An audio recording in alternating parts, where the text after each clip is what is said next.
sama chalo kama kinde makamagi kendo elak seche makore na koro wachake ni esama watime kama endi pile ka pile. An nyinga en Niko Kelo, antiere kod jahocho mabende en jadolo wadene ni Pastor Nerea Mbewa ma ng'ado no rikni mang'eny ahinya e chenro ndi ma DAK ACHANA.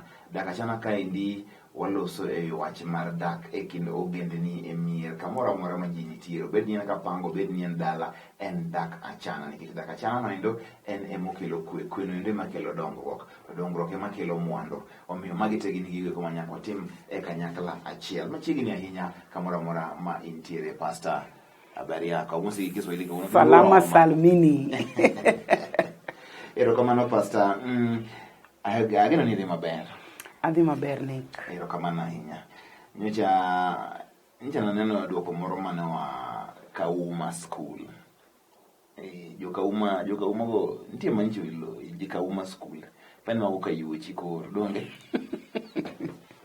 Kayuochi nchopo ahinya tich mitiyo kaendi. Jokauma erokamano. Kawuono wantiere gi wach maduong' moro lose. Chuo manono, chuo kaendi, nitie chuo manono.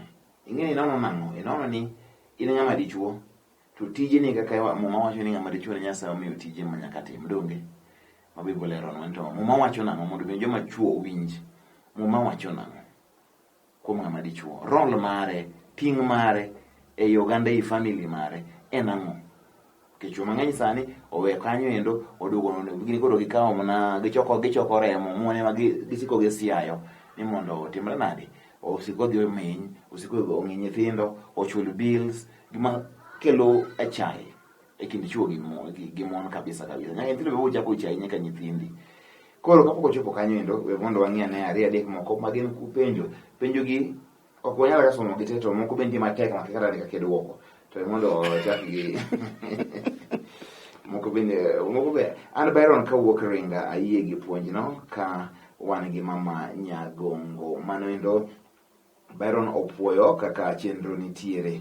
Konya gi namba jahocho ichiw namba ni kendo. Namba ni ang'o miyo jomoko yudo jomoko ok yude. Dwani mondo inyalo yude maber. Kete screen. Kete oringi. Ana Alice from Nairobi, asedak gi dichuo higni 10 to pok anyuol gi dichuo. To kano kenda gi nyathi to odagi mondo kik wadhi e pim. Erokamano ni higni 10 kapok ng'ato nyuol. To gidak to mama to ne gi nyathi ma nyathi ni kaya poni kata en nyathi mano obigo ka jega chielo jengi 10 sani. Ng'e moro mose yotedi kanya kata motho. Kata molwar. To pim bende wach pim moro be ni kaendi. Nick, en adiera ni ka dhako dak gi chuore nyaka gidhi gipimre ni to ngima ok ngima mar HIV, ngima wa kinyuol chal nade. Nikech an asebedo janeno kuom chuo moko maonge gi tong', ok nochwe gigo, to mon moko be igi onge tong'. Koro sama udhi osiptal ma daktari pimo maber, to biro miyo kata kidak ka wiyu kwe ni jaoda ni to kata wan go to kwana nyuol nikech onge tong'. Or en gi tong' to weak. Or chuo moko ok function. Moko be function but gin tie. Koro owinjo ng'ato dhi osiptal magi fweny ma dokta wachne ni jaodi ma dichuo ni to ber, in dhako ma irach. Or chiegi ni ber to in dichuo ionge gima nyiso ni nyalo nyuol. Koro miyo gidak ka gin gi kweti. Ng'e sama dichuo dagi ni nyiso ni dichuo ng'e gima en to kodwa ni chiego ng'e gima en. Tigi ma dichuo ni pando kanyo. Aparo ni Alice winjo bana koro ne gitim nang'o? Owinjo dichuo ni oyie Nyasaye ma Nyasaye honi odonjne e chunye mondo gidhi osiptal mondo gidagre ka gin gi kwe ka ging'eyo gima gin. To kapo ne odhi moyo ka dichuo man dhako osenyuol, ng'eno wacho ni en gi nyathi mano biro go mokende go. Yes, onyalo nyuol to bang' nyuol okia gima notimore. Samoro nitie gima idino mfuko, samoro tiubo dinore, nyuol achiel to tiubo dinore, nikech tiubo dinore ga. To samoro bende ka daktari dhi ng'eyo ni tong' achiel ne mane en go, you never know. Koro nyaka gidhi osiptal mondo gifweny ni en ang'o. Hero winjo wach machielo en ni apani maber lakinyi ambita rusinga ondinga rama moko ayudo kama kite. Uru. Berilo ndingi ni taparo ni kineno dokta to nyalo konyi dhi x-ray ntim ni gik minyalo tim no nding to kotami to koro duogi ir Yesu. nikech muma wacho ni gima piny ok nyal kokelo ir Nyasaye to nyalore. Koro akwonga sia ir daktari the time kuome kotami timanywa Nyasachwa dhi changi kech en dokta mar dakteche. Koro daktari modhire gynecologist molonye wechego eko mag mine gi ye mag mine apani mane nyalo konye moriere nikech kodhi daktari kata mana koro mathiedho kata koro ok dhi konye ochino nding'ene marame. Exactly. Koro beri lapani mano dhir gynecologist biro konyi maber. Pastor, dhako kopamoni bambe to itimo nang'o? En an Otis Koyera. Ing'eno winjo ni nyiswa maler ni gimomiyo dhako no pamona bambe en ma kod ma mondo wayud kaka wakonyi. To nikech ikete gi malo iware wara gi wiye malo. Wakia kaka wadwa konyi but gima dwa na koni dhako sie ok owinjo pamni bambe. Mano bende dhako man gi jachien.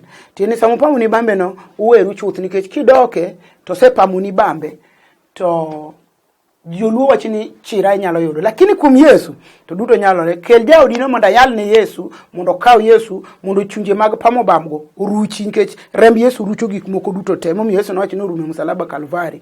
Koro kel nago to ka ok inyal kelo nago to pamo bam to richo kabisa.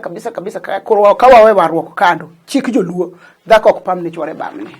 Pamo bam no koro mando koro tiene ang'o pamo bam ne yani nang'o ma duluma ni kanyo tut kose nang'o. Yani ogo muma ne chwore nikech chaki ninde bam nani ogo ne muma yani mano chalo gimo okuongore yae kuongore.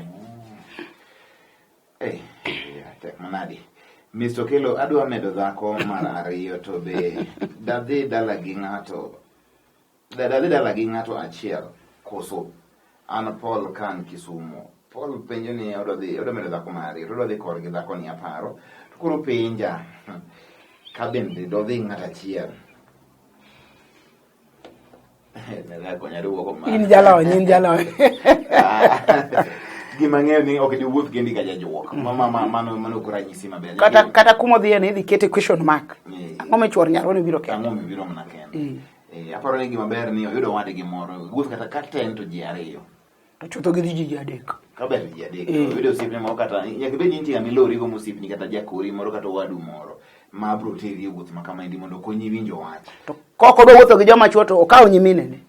Mabe ok nyalre winjo kaw ng'ama dichuo. Nyimine be idego. Ado ka koro wacho no dhi kendo ang'o motime kinde go wetene. Koro aparo ni mano ndo Paul ok nyal dhi kendi apani gima ber ni wuoth gi jowadu mano koro kanyiso ni bende koro iwuoyi materi ng'enye. Ok kodha wuoth ni dhi kor gi nyako kendi gi ng'ato moro madhi go machiemo to duogo. Isa ji ndo kendo dhako mare. Mtene makoro en ng'ama iseloso godo en ng'ama gisewinjore go kamano. Mabo yie dak dhako mar ariyo. Mabo yie dak dhako mar ariyo. Iwinjo wach. Aparo ni butigo gi an Nancy an gi chuora but wan gi chuora when was a dark 5 months kora kane to nyathi otama okang'eyo gima rach. Nancy dweche abich tin kabisa. Dweche abich kose digni abich. Hapa ni dweche abich otin mag to kango. Tin kabisa. Kaya ni digni abich nyalo lose. Nikech samoro ne gigombo nyathi zaidi ko gineno mane ndalo dhi. Dweche abich tin kabisa pod Nyasaye loso tongo bedo machua. Ibiro mana nyuol onge gimo sitami nyuol dweche abich tin to de wach no ni igni abich to dwa ng'ado ni rieko machielo ko dweche abich ni to pod Nyasaye loso ubiro mana nyuol. Ibede gi kwe. Ero kamano Pastor Mago wabro e kanyo wadonjo kore wach machuo manono. Pastor ng'ama dichuo moma wacho nang'o ting' mar ng'ama dichuo nikech ng'ama dhako nigi ting' ne adiere ida ka to dhako ting'o ting' mang'eny. To dichuo ting'o ting' matin to gin ting' go kuma joni ting' manigi kukugi yani gin muhimu kabisa. Chulo bills, chulo school fees, nyiewo chiemo, pidho jogi, dwaro negi chiemo kata nyiewo, dwaro negi chiemo, bedo ni ine wuon pacho, ine head. Gero titimo gik moko taichielo dala gik moro amora. Bas. Ipuro, titimri nadi to ine ming'ado rieko, tipitho. Kinyalo bindik jotich kamano. Chuo nitie manono. Chuo masani endi, chuo ma plastic ma rwinyo mano kwajo kadhi e chiro. Koro dhi e chiro koro yiengre ni koro wache ma koro rego koni gi koni siasa mar wande shego ket kaendi siasa kia mar ng'ano ket kaendi en mong'e gweng' kaendi gik manotimre gik ma bro dhi timre e gweng' ka wuode ng'ani nyobiro wa Nairobi en modwa gedo kacha en mong'eyo kun migere ma jiro megi yamo ng'enye kun migo yale buche liete to ka uduogo dala kata dole mondo udonge ni baba dole mondo chiem kaka dichuo dole mondo chik dhako ni chuo gi los na woka wuono. Erokamano Nick. Nitie chuo ma nono. Asebet janeno chieng' moro ndalo moko na bet piny kaparo. Nitie dichuo moro mane otieno ka piny ru ni pap. To seng'e gima notimre e mier teme kor gweng'. Koro na penjo to ng'atni owuotho e kor gweng' to ng'ani jajuoki. Ng'ani ng'e ji nade. Piny ru ni pap. To en mopiu ni kang'ane ni gima komo timore. Kang'ano bedo kama. Koro ibi shanga gi dichuo ni. To nitiere chuo moko mokia gima winjo tim, yani okia part mowinjo play. En tie ni chuo nitie ka piny oru, puodho oko dhi, nyithindo kod lokro okia, kod ji chiemo okia, kod ji dhi skul okia, lakini muma wacho ni sama ne Adam gi Hawa thuolo wuondo, to Nyasaye nowuoyo kodgi. Okone dichuo ni in to in icham kuon gi loya nyaka itho. Nyaka idogi e lo, nikech lo ema nogolie. To dhako, ini winj malit chieng' nyuol nikech ni yie mathuolo wuondi.